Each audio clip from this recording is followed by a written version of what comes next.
All right, guys. I gotta get started here. All right. Guys coming back across the pond. British have survived the Battle of Britain. It is their finest hour. Okay. Now, guys, it's time for presidential election. Roosevelt won in 32, landslide with coattails in 36, took a little bit of hit in 38 in the midterms with Roosevelt recession and the purge of the conservative Democrats, right? And then 1940, here we go. He's going to do something no president has ever done before, and that is seek a third term for office and then win, of course, in another landslide. Okay, now, world affairs. Okay, now, his opponent in this election is going to be Mr. Wendell Willkie. Okay, he will be the sacrificial lamb this time around for the Republicans. Okay, Willkie opposed the New Deal like Alf Landon of Kansas did in 36, but really didn't criticize it because, again, it's hard to criticize these sorts of things. Okay, but what's important is that both parties shared the same foreign policy. This is good. We were united in this. Both Republicans and Democrats. One, isolationist. Yes, don't want to get involved in war. Now, our neutrality has started to wane. Okay, we have stopped the embargo of weapons. Okay, but both parties favored the draft or conscription. Conscription is the official term for the draft, the military draft. Okay, so they both agreed with this, which made it easier to do. You know, I mean, you hate to do that if the country's divided on. Okay, we want to be united, and so that was passed in September of 1940. And so they started to conscript or draft young men, no more than 900,000 at any given time. Okay, and they chose men between the ages of 18 and 35. Well, that was a mistake. Drafting 35-year-old men is not a good idea. Drafting 30-year-old men is not a good idea. Why? They have important jobs, many of them. They have families. Yes? They might be important members of their community, whereas 18-year-olds, well, disposable. yes, you are disposable. 19-year-olds, guys, even men in their upper 20s, it's not a good idea. Okay, so they're going to correct that. They're going to find out. Okay, plus, the older you are, you tend to be more out of shape. Okay. I'm not an example of that, of course. Yeah. Now, so there we go. So we got these young men and older men together getting drafted. Okay, there's Wendell Willkie doing some campaigning over here. Don't recommend standing up in a convertible like that. Okay. So, yeah. Now we got to start, rearming, right? I told you guys we were building airplanes, right? We did the B-17 in 1935, went into full production. Okay. We're going to start building 2 Ocean Navy. Okay, so we're prepping for this. Okay, just in case. Okay, I think Roosevelt knows, guys, at some point we're going to have to get involved in this thing. Okay, even though the American people desperately oppose that. Okay, so move on. Britain is in trouble, right, with the Battle of Britain, and so the United States recognizes this. Now, the America's First crowd, like Charles Lindbergh, they don't want us to help the British, but we are going to, okay? So, one way we can do this without getting too involved is do a swap with the British, okay? The British can bring their ships to our shores and take supplies back with them. The problem with the British, for the British, are these German U-boats that keep sinking these supply ships. And the British don't want to risk their navy by escorting these supply ships across the Atlantic.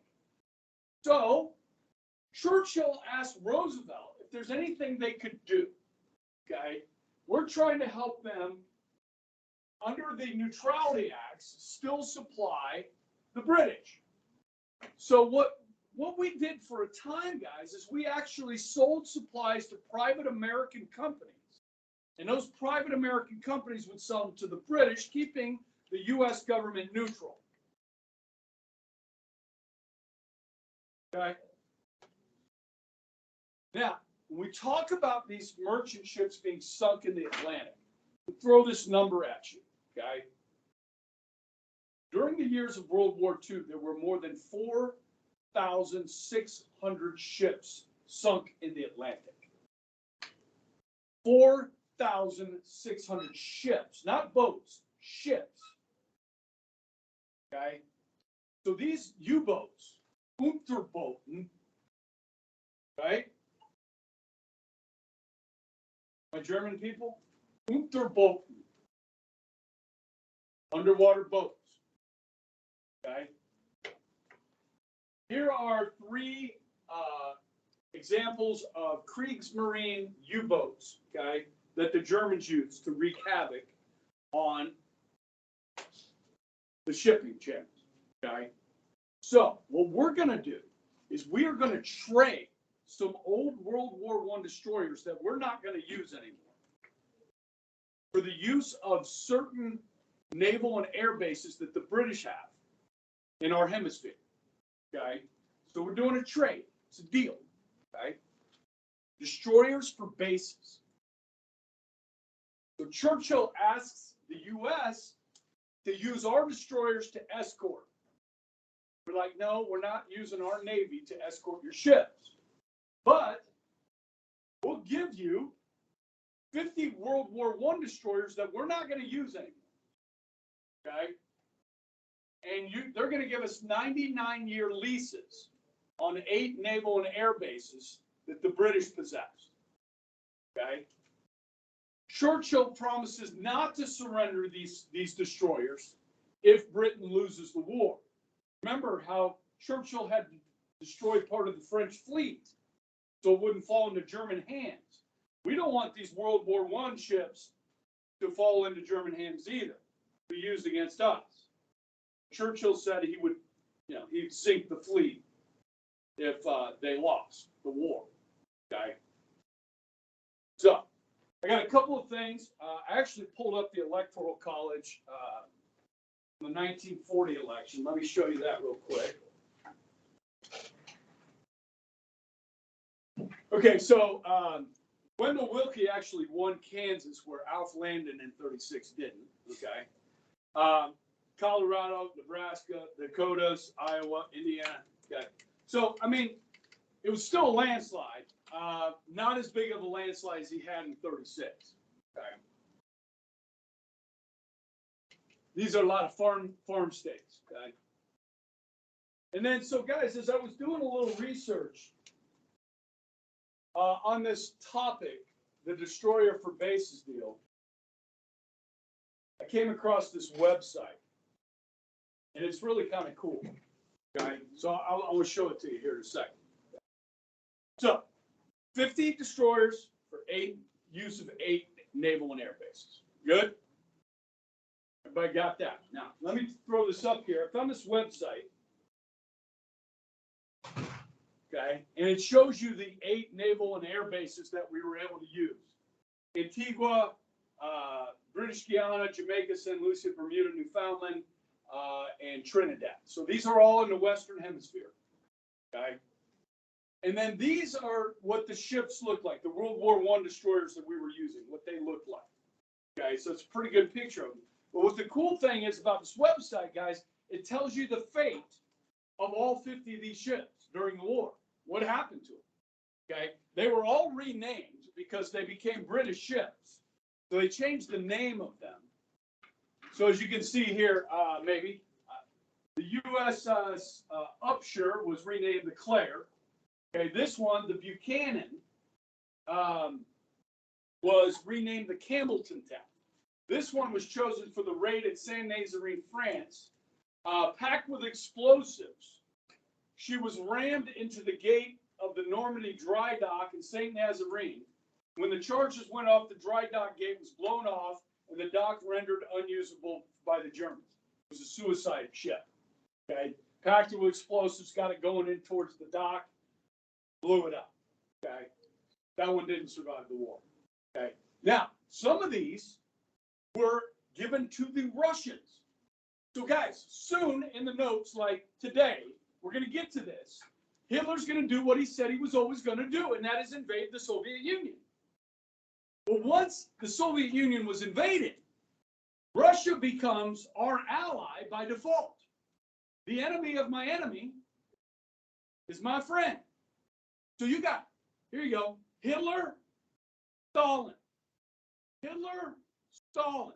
Churchill said of this, he said, if Stalin were hell incarnate itself, I would find something nice to say about him in comparison to Adolf Hitler. Okay, so some of these go to Russia. This one was renamed the Dirt Ski. It survived the war and was broken up for scrap in 1949. Okay, this one went to Canada. Okay, and as you scroll down on these 50 destroyers, you'll find this. The Hopewell, renamed the Bath, was sunk by U-boat 204 on August 19, 1941. The Broadwater was sunk by U-boat 101. The Stanley sunk by U-boat 574. Okay, so it's kind of a cool website. It goes through all of these. One of them hit a mine, and so forth. Okay, quite a few of them survived the war. So, if you want to look at that more, you can. Now, while we're talking about submarine warfare, we ought to at least mention some movies, right? The World War II submarine movies. My favorite is one called U-571. Any of you guys seen that? Ladies, Matthew McConaughey. You know him? Yeah. Okay. He's in this. And the story, U-571, is an American crew posing as a German crew, tries to take over German sub to steal the Enigma, which is their code machine. Okay, it's kind of a cool movie, U-571. There's another one called Das Boot.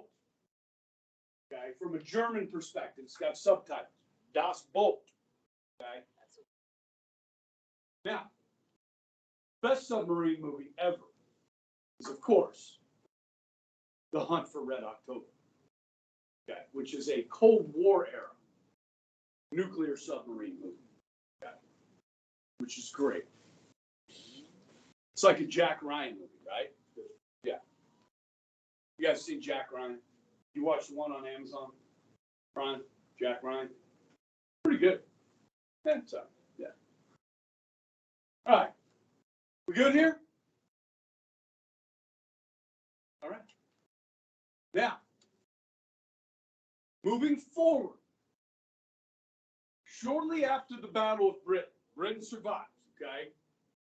Churchill is going to brave the Atlantic in a ship and come meet with Roosevelt.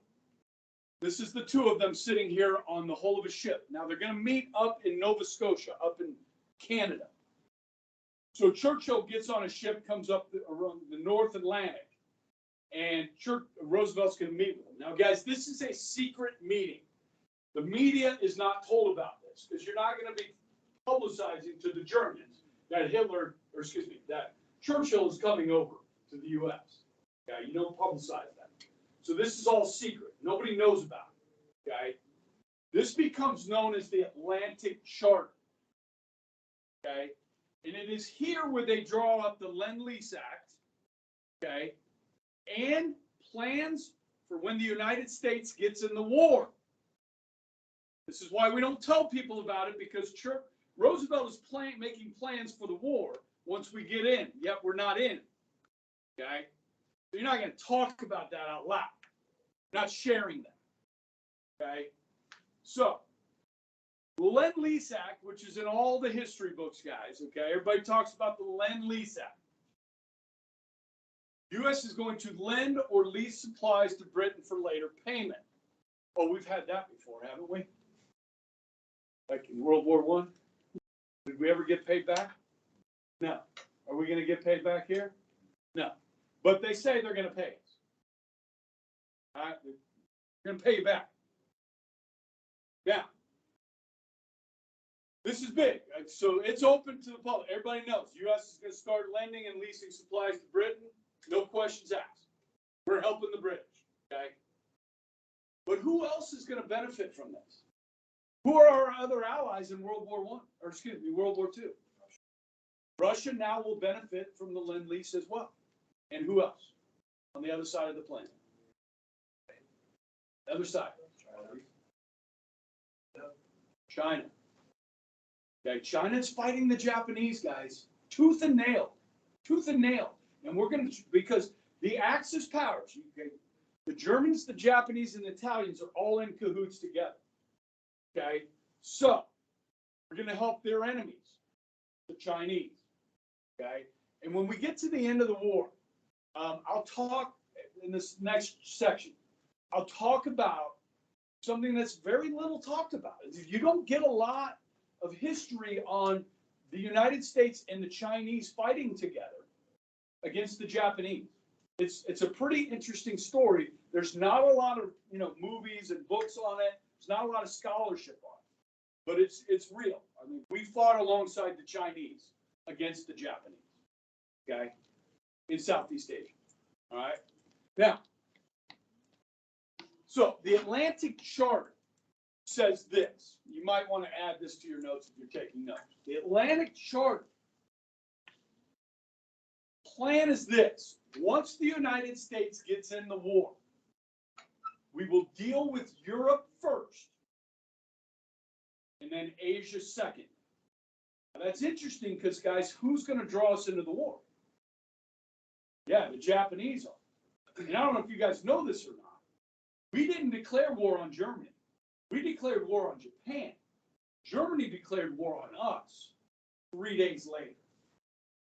So it's interesting if they had not done that, how long it would have been till we did declare war on Germany. Okay? At that point, we hadn't. So that's an interesting twist. But the agreement is made here. We'll deal with Europe first. And that's, in the end, what ends up happening. Okay? Good?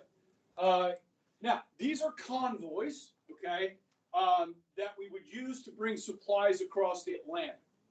Okay, so what you would generally do you're talking about dozens of ships going across together. Now, they're going to be hunted by what were called wolf packs, German wolf packs, submarines.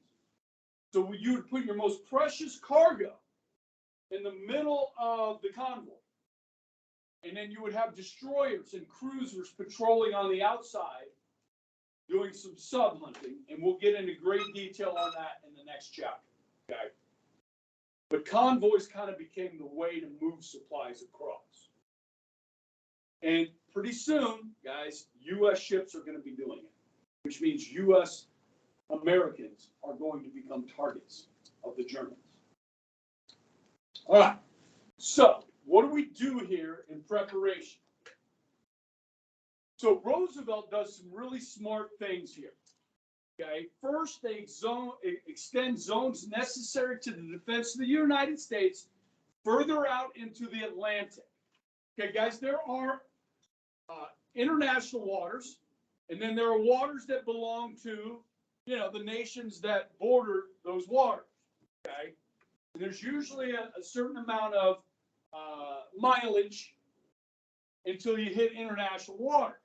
Now, guys, right now, today, the Chinese, the Vietnamese, okay, the Japanese are having fights over these issues of what's international waters and what belongs to China. Another big part of this is fishing rights.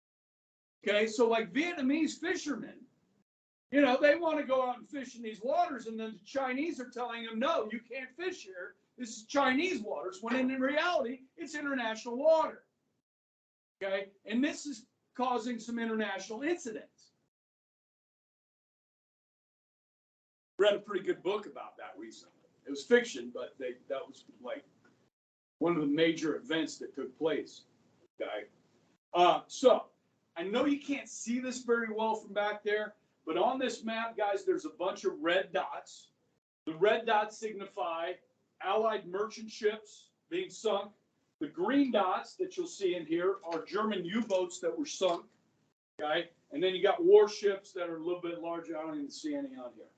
Okay, one down here maybe. I don't know. How come so many of those are close to the coast? Yeah, there's one up here. The Tirpitz, okay?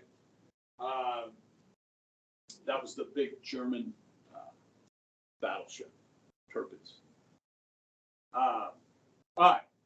So then Roosevelt sends troops, Iceland and Greenland. This is smart. You want to do this before the Germans do it, okay? Because the Germans, if they wanted to use like air raids on the United States, they'd be refueling places. If you come across the North Atlantic, Iceland, Greenland, right? And then you're coming into the U.S., okay, Canada. Okay, so we're going to occupy those ports in April and July of 41. Now, guys, the next thing here is B. Congress authorized the seizure of 92 ships in American ports that are owned by the German or Italian businesses. We're going to freeze their assets. We're going to not allow those ships to return to those countries. This in and of itself, guys, could be seen as an act of war by the United States. And then, June 14th, 1941, we are going to freeze all German and Italian assets in this country. So any bank that has German bank accounts or Italian bank accounts, not of U.S. citizens, but from outside the country, they will not have access to that money. Now, guys, we did this after 9/11. There were a lot of Islamic charities in the United States raising money. That money was being funneled to terrorist organizations in the Middle East. That money was being raised in the United States. We froze all that. Okay. You guys, for a while after 9/11, our number one method of tracking terrorists was through the banking system. And then the New York Times wrote a story about how we were tracking terrorists through the banks. What do you think the terrorists did? They stopped using the banks, which dried up one of our access ways to find them. Is it worth it? They're still going to find ways to funnel money, Might as well be able to track them. right? Okay. All right, so here we are. It's June of 1941. What's about to happen?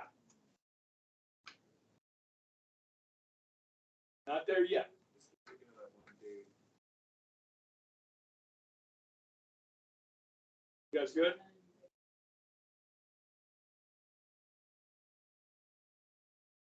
Operation Barbarossa. What Hitler promised he would always do. Invade the Soviet Union.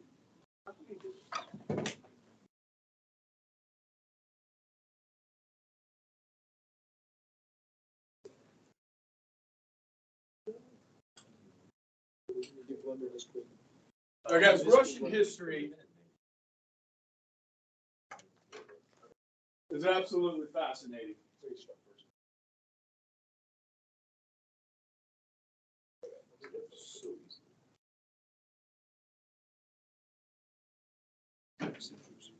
Now, remember, Poland is divided in half, yes? So Germany's going to launch this invasion from the western half of Poland, okay, into the eastern half of Poland and into the Soviet Union. Now, having read about this, guys, it's very interesting because Stalin,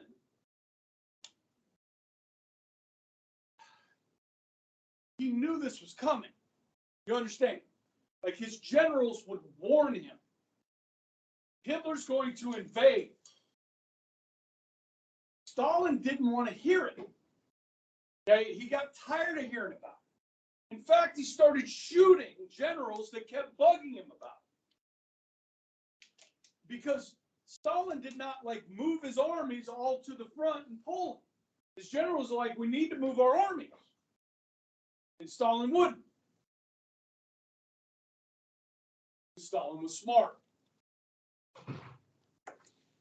Stalin knew history. Hitler knew history. But Hitler believed that Blitzkrieg, which, remember, took over 8 countries in the span of about 9 weeks in Europe, including France. He thought Blitzkrieg could conquer anything. Okay? Now, a student of history would know about 100 years before this, somebody else tried to invade Russia. Napoleon tried to invade Russia. How did that turn out?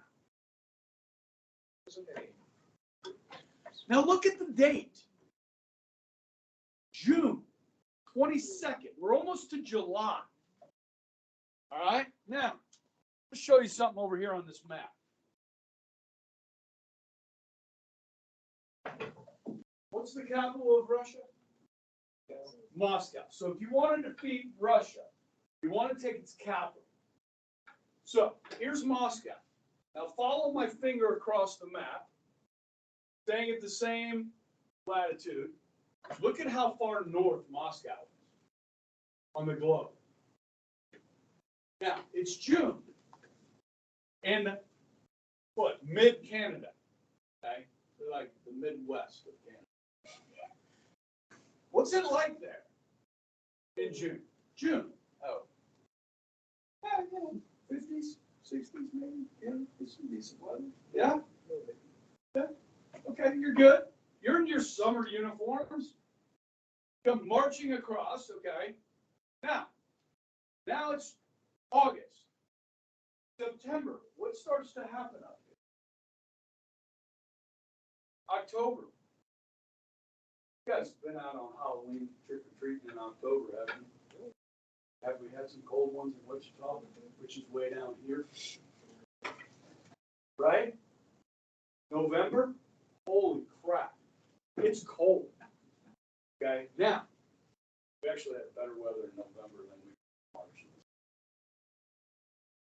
did in March. Football gets to play in nice weather, and baseball gets to freeze its butts off. Okay? All right. Now, there's one city in the United States that is notorious for tons of snow every year that is not in the mountains. They just record snow. They had it this year. No, Seattle doesn't get much snow. Right there. Buffalo, New York.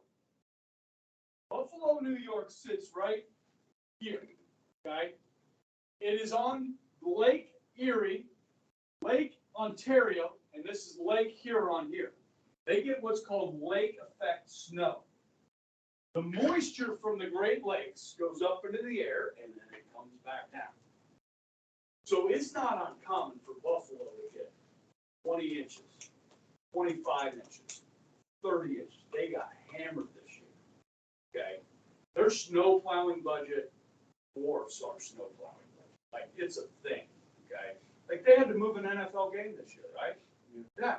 So, guys, Buffalo, lake effect snow. Now, Moscow, okay, here, that's the Baltic and Norwegian Sea effect. Okay? You know how the wind's always blowing in Kansas out of the north or the south? It's always the north of the south. Very rarely does the wind blow out of the east or out of the west. We are in the weather pattern here. Okay? Now, Russia, Moscow, is in this weather pattern. Okay? And they get all this snow and cold weather. Okay? So when the Germans start going out towards Russia, the Russians are going to do something really smart.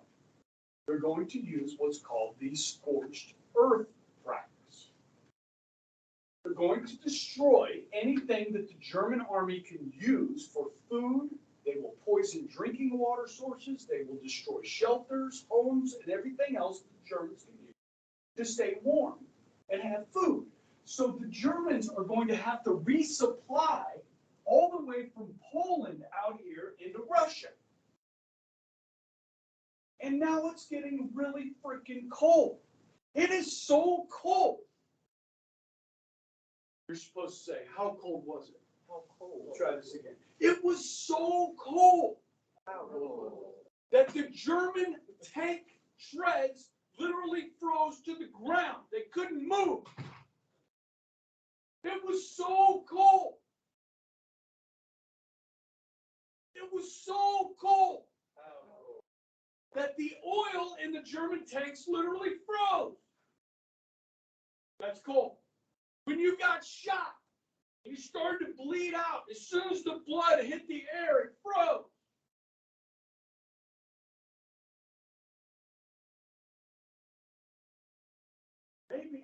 Maybe.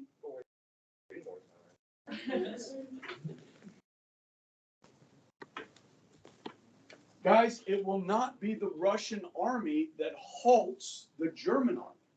It will be the Russian winter that will halt the German army. So they get within 15 miles of Moscow in the winter of 41, and they have to stop. Their troops are literally freezing to death. Okay? Now, think about this. In Ukraine today, which was Western Russia. So Ukraine is here. Okay? So as the Russians retreat and you scorched earth, guys, this is where most of the Russian people live. So what's going to happen to the populations of Russians that live in that region? They're going to die. You understand? Russian people are going to die by the millions, not so much at the hands of the Germans, but the hands of Stalin's scorched earth policy. Literally, people are trying to dig holes in the ground for shelter. That's what they're doing, like families are doing. They're starving to death. Guys, more people will fight in this part of the war than in any other part of the war. If you came here from another planet and you said, teach me about World War II, this is what I would teach you about. Sure, I'd mention D-Day. Sure, I'd mention Pearl Harbor. But I would spend almost all my time talking about the Eastern Front between Russia and Germany. Okay?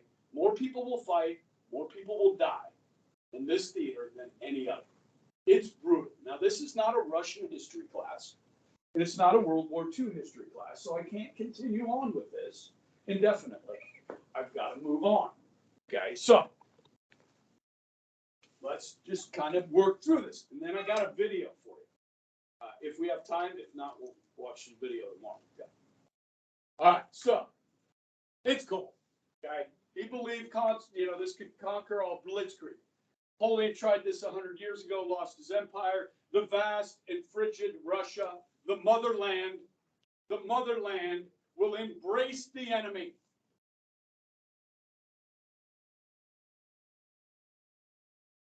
And paralyze the invaders.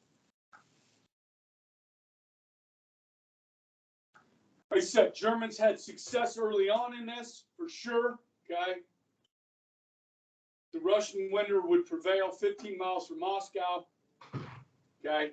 The Germans are going to have to wait for warmer weather. Okay. And you talk to our soldiers that fought in Afghanistan. Okay. The Taliban would disappear in the wintertime. They'd always wait for the spring thaw. They'd come back across the border from Pakistan, back into Afghanistan, and fight. Okay? So while the Germans are halted, the Russians are rearming. Russia has an almost unlimited population to draw from here of young men to go fight. So they will bring them in from all over Russia, okay, to fight.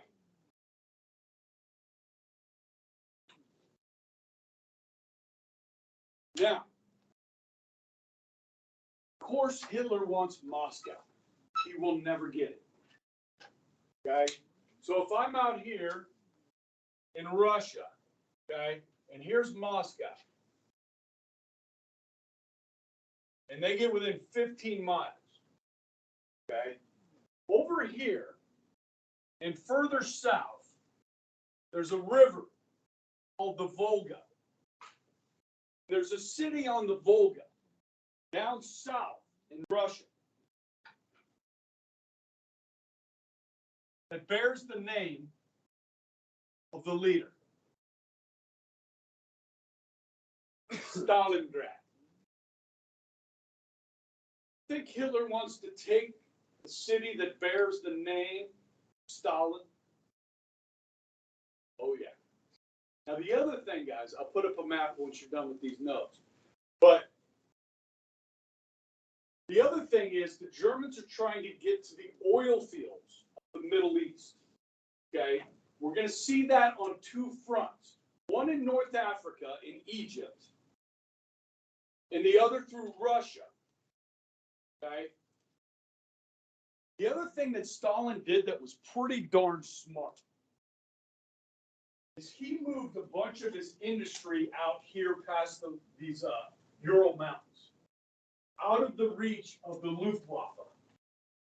Okay, so he moved a lot of his manufacturing of things like T-34 tanks, aircraft, and so forth out here, which was really smart. Okay, so there's some really interesting history here, guys. If you're really into this stuff, it's shown it was cold. It's cold. It's cold. Okay. All right. Now, so here is a good map, okay, that takes us through the end of 1941. So it starts June 22nd. These pockets here, guys, are of massive battles, okay? So Kyiv, that we talk about a lot today with Ukraine, okay? And then further south down here, okay, is Stalingrad, right? And so the Germans are going to make a push down here as well. Okay, if we look at a world map real quick, okay, so today it's called Volgograd. Stalingrad is Volgograd, okay? Leningrad is St. Petersburg today, okay? So, oh God. St. Petersburg, Leningrad. It's awful, guys. I don't know if you guys know about this. So instead of taking the city of Leningrad, the Germans will surround it and do what's a siege. They won't let any food or water in and out. Nobody comes in and out of the city, so they'll just surround it. The people in the city can't get out. You can't get food and water in. Like literally, like these people will like starve to death. It's bad what happens in Leningrad. Okay, what happens in Stalingrad, which is now Volgograd down here. So the Germans are making a push in North Africa towards Egypt in the Suez Canal, which is one of the most important pieces of real estate on the planet, right here. Okay, the British are in Egypt, so they're going to fight the Germans here in North Africa. Okay. And then Hitler's trying to get in here to the Middle East as well. Okay? So, on two fronts. Stalin is going to throw everything he has at Stalingrad to stop Hitler from taking that city. Okay? And the battle for Stalingrad will last more than a year. Okay? And it is like one of the most incredible battles in human history. Okay? And the Russians figure out how to win this. It's cold here too, guys, in the winter. And so the German bombers will come in, they'll bomb the city, create rubble. Artillery, they'll bomb it with artillery. And so what the Russians do, I think I've talked to you guys about this before, the strategy of hugging the enemy. They let them come into the city, okay, left the rubble in the streets so the tanks and so forth couldn't move around the streets. And when you bring the enemy in close, you lose your power, your advantage of air superiority, because you can't start dropping bombs where your troops are, your own troops are. So this really took away that advantage for the Germans, brought them in close, and literally fought them room to room, house to house, in the Battle of Stalingrad. Okay? There's a really good movie about this, about the snipers that were brought in to fight in the Battle of Stalingrad. It's based on a true story. There's a movie called The Enemy at the Gates. Jude Law, ladies, Jude Law. He's got beautiful blue eyes. He's a British actor. But anyhow, I'm going to show you a clip from that movie. How much time we got? Nap time? Tomorrow. I'll start with a clip and then I can start recording after that. Okay? Really good? Really good. Great movie. Based on a true story. Okay. All right? Yeah. Good nap. I got you on video sleeping. All right.